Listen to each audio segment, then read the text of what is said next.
The next on my list is the distinguished representative of Armenia, Minister for Foreign Affairs, His Excellency Ararat Mիրզոյան.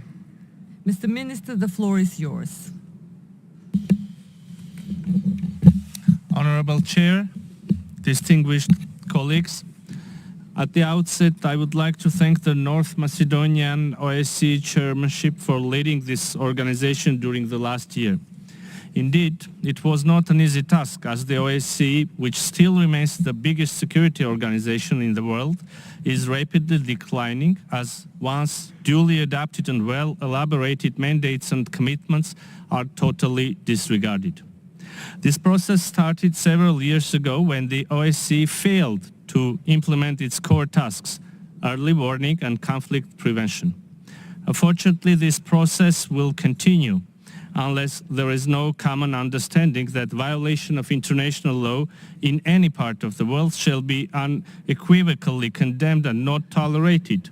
Otherwise, it creates a sense of impunity, becoming new normal in other parts of the world. Regrettably, the OSCE area of responsibility is not an exclusion. In the South Caucasus, the Nagorno-Karabakh conflict, the root causes of which was hatred and xenophobia in their various forms, and the existential threat to the people who wanted to live in freedom and dignity in their ancestral homeland, reached its final stage this year. After a 9-month-long inhuman siege, on September 19th, Azerbaijan launched yet another large-scale military offensive against the people of Nagorno-Karabakh, which resulted in mass forced displacement of its indigenous population. At this point in time, we can state that in silent agreement of the international community, Azerbaijan has reached its long-standing goal to get the territory of Nagorno-Karabakh without its Armenian population. However, even after having this done, claims of the Azerbaijani side were not halted. Now the entire sovereign territory of the Republic of Armenia has become the target of our neighbor. This, coupled with continuous hatred, military rhetoric, use of force or threats of use of force, refusal to come to the meetings organized by various international actors, including the United States and the European Union, illustrates that this country is not sincerely interested in peace and stability in our region.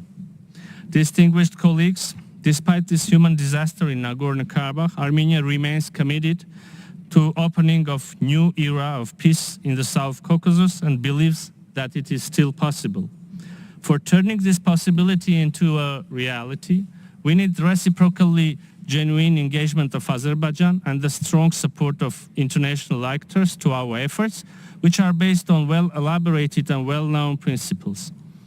These principles that were widely discussed and admitted, or at least not rejected by the Azerbaijani side, include mutual recognition of territorial integrity based on the 1991 Almaty Declaration and without any further ambiguity, delimitation of the state border between Armenia and Azerbaijan based on the freshest and legitimate maps, USSR General Staff maps of 1974-78, an opening of all transport and economic communications with full respect of the country's sovereignty and jurisdiction, as well as based on the principles of equality and reciprocity. The Armenian side is reaffirming its commitment to the above-mentioned principles and demonstrating its readiness to embark upon practical steps, has recently presented the concept of connectivity project, which we called Crossroads of Peace.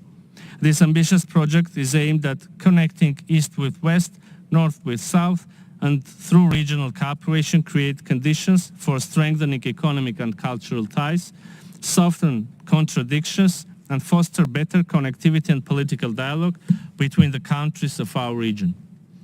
In this regard, the opening of the Armenia-Turkey border is also of crucial importance.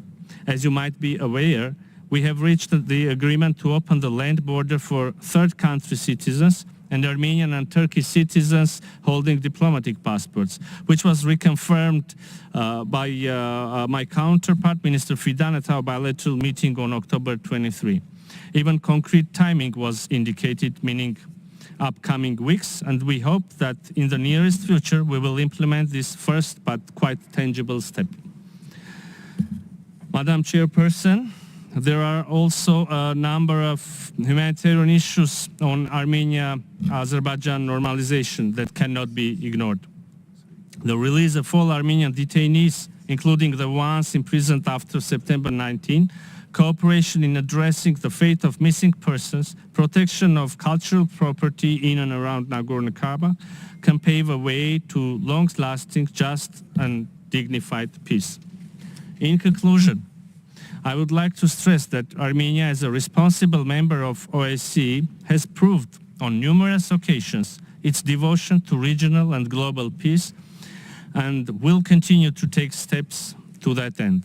And once again, I reiterate that Armenia remains ready for negotiations, and we need Azerbaijan to stop rejecting the proposals of facilitators to meet and finalize the peace treaty.